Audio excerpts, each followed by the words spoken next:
In the opulent heart of Chateau Laurent, a grand estate nestled in the rolling hills of Provence, France, in the autumn of 2027, the air was thick with the scent of rare essences and the venom of high society. The chandeliers cast a golden glow over marble floors, polished oak blending tables, and gilded mirrors that reflected the smug faces of Europe's elite.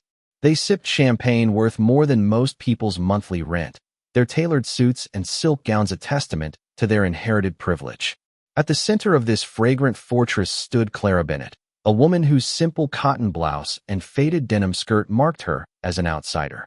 Her worn leather sandals whispered rebellion against the room's extravagance, and in her hands, she clutched a small cedar box, its weathered grain a stark contrast to the polished decadence around her. The crowd's whispers buzzed like a swarm of wasps, their eyes dissecting her with disdain. Clara's presence was an affront to their curated world, a world where lineage and wealth dictated worth. The daughter of Chateau Laurent's founder, Margot Laurent, glided forward, her emerald necklace glinting like a predator's eyes. Her voice, smooth as velvet but sharp as a shard of glass, cut through the perfumed air. "Lost are we, darling? The local market's out back. We don't hand out free samples here." The crowd snickered, their laughter a venomous wave. Margot's gloved hand flicked with theatrical scorn. "That skirt's so plain it's practically begging for a broom. This is Chateau Laurent, where we craft scents for royalty, not where you play perfumer in your thrift store rags. Honestly, it's almost sad you thought you could stand among us. Why not scurry back to whatever village you crawled out of before you taint our air with your common stench?" The hall erupted, the elite tossing silk napkins at Clara's feet, their private murmurs surging with contempt. A Spanish heiress, Isabella Cortez, her velvet gloves barely hiding her smirk, leaned in. "Perhaps she's here to scrub the floors and sneak a whiff of our essences. Those sandals belong in a barn, not a perfumery. It's tragic you thought you could mingle with us. Run along before you ruin our craft with your grubby hands." Clara stood motionless, her posture unyielding, her face an unreadable mask. The cedar box in her hands was a talisman, its weight anchoring her against the storm of insults. The front desk manager, a thin man with a gold pin on his lapel, avoided her gaze as he gestured toward the exit. "Miss, the retail boutique is that way. We don't have room for uninvited guests today." The crowd's laughter swelled, a cruel symphony echoing off the oak-paneled walls. Clara's lack of a membership insignia was a silent defiance, but to the elite, she was a speck of dust in their fragrant empire, and they were determined to sweep her away before she could touch a blending pipette. As Clara moved toward the blending alcove to examine vials of essential oils, a group of Parisian critics, their tailored coats exuding intellectual arrogance, unleashed a fresh barrage. A gaunt critic, Victor Dubois, brandished his notebook like a royal decree. "What's this? A nobody thinking she can sniff our essences," he sneered, his voice booming across the alcove's shelves. "That blouse is so worn it's screaming beggar. This is a sanctuary for connoisseurs, not a playground for peasants. You're polluting our craft just by standing here. Shuffle back to whatever hovel you call home before you ruin our oils with your ignorant nose." The critics roared, tossing parchment labels at her feet, their taunts a relentless assault. Clara's fingers tightened on the cedar box, her silence a coiled spring that only fueled their arrogance. The audience seethed, their anger stoked by the coordinated cruelty, yet Clara's stoic resolve stood in stark contrast to their shallow superiority. At the oak counter where patrons tested their blends, Clara's quiet request for a pipette drew a sharp laugh from a Russian magnate's wife, Anastasia Volkov, her diamond earrings flashing like daggers. "No need to bother with our tools, dear. These pipettes are for those who understand fragrance, not market girls chasing fantasies," she mocked, her fur stole fluttering as she gestured dismissively. "That box is so rustic it's screaming firewood. This is a hall for aristocrats, not where you meddle with your sad little trinkets. You're fouling our craft just by breathing our air. Crawl back to your shack before you waste our essences." The patrons erupted, tossing velvet ribbons at her feet, their disdain surging. Clara stood steady, her silence louder than their jeers, her hands unwavering as she clutched the box, as if drawing strength from her mother's memory of enduring similar scorn. The organizers, sensing a chance for cruel amusement, allowed Clara to blend a scent, but only from discarded materials, diluted rosewater and low-grade oilsa, refined insult cloaked as charity.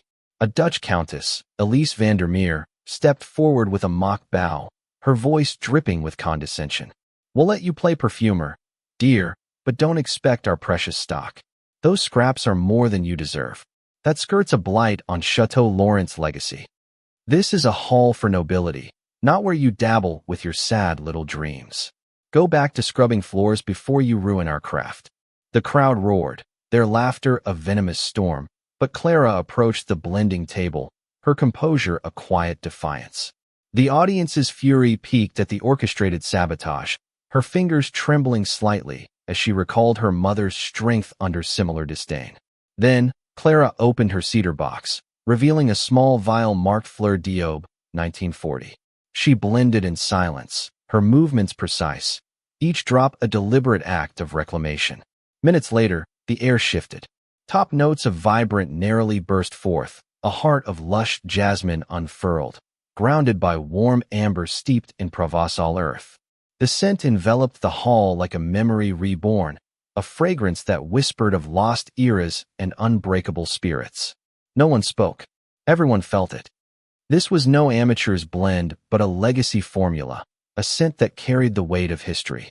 Clara's voice, soft yet piercing, cut through the stunned silence. "This is the true Fleur d'Aube, stolen from my great-grandmother, Elise Bennett, in 1940 by Chateau Lorrain." The hall froze, glasses trembling. The air sucked from the room as the patrons' laughter died. The cameras, discreetly recording for the Heritage Collection, captured Clara's unflinching gaze, her sandals now a badge of triumph. The rosewood doors parted, and Julian Harper entered, his tailored navy suit a quiet storm. No entourage trailed him, just the weight of his presence. His voice, low and unyielding, sliced through the perfumed air. "I didn't buy Chateau Lorrain for its prestige. I bought it to return it to the only person worthy of this room." His gaze locked onto Margot's pale face. "Clara Bennett, my wife, is the heir of the Bennett family, the true creators of Fleur d'Aube, stolen by your family's greed in 1940. From now on, this scent bears her name, and those who scorned her will never touch it again." The patrons didn't breathe, their murmurs buried under his verdict.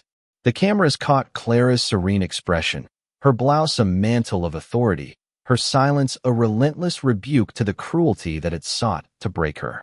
The truth unfurled like a fragrance released from a sealed vial. Clara was the sole heir of the Bennett family, master perfumers whose Fleur d'Aube was stolen during the chaos of post-war reconstruction. She had returned not for fame, but to reclaim her birthright, backed by Julian's acquisition of Chateau Lorrain to restore the Bennett name. She stepped forward, her voice steady. "Chateau Lorrain thrived on theft. I'm here to ensure it thrives on truth." Margot's face collapsed, her emerald necklace trembling as her family's empire crumbled. To Elise van der Meer, Clara's gaze was a blade. "Your patronage funded a lie. My scent will outlive it." The critics who'd tossed labels stood silent, their notebooks relics of their failure. Before the press, Clara revealed a dossier of Lawrence's historical fraud, her voice unwavering. "This distillery will honor its true creators." The fallout was seismic. Chateau Lawrence's elitist culture shattered under Clara's will. She transformed the estate into a sanctuary for artisans, redirecting its resources to revive forgotten Provençal perfumery traditions and train those with talent, not titles. The patrons who'd mocked her were blacklisted, their access to Lawrence blends revoked, their reputations drowned in condemnation. Margot's banishment became a scandal that echoed through Europe's salons, her necklace a relic of her downfall. The critics' careers were obliterated, their names erased from perfumery circles.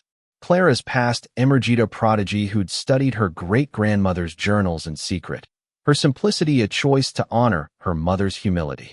Other distilleries begged for partnerships, but she declined, her silence as potent as her scent.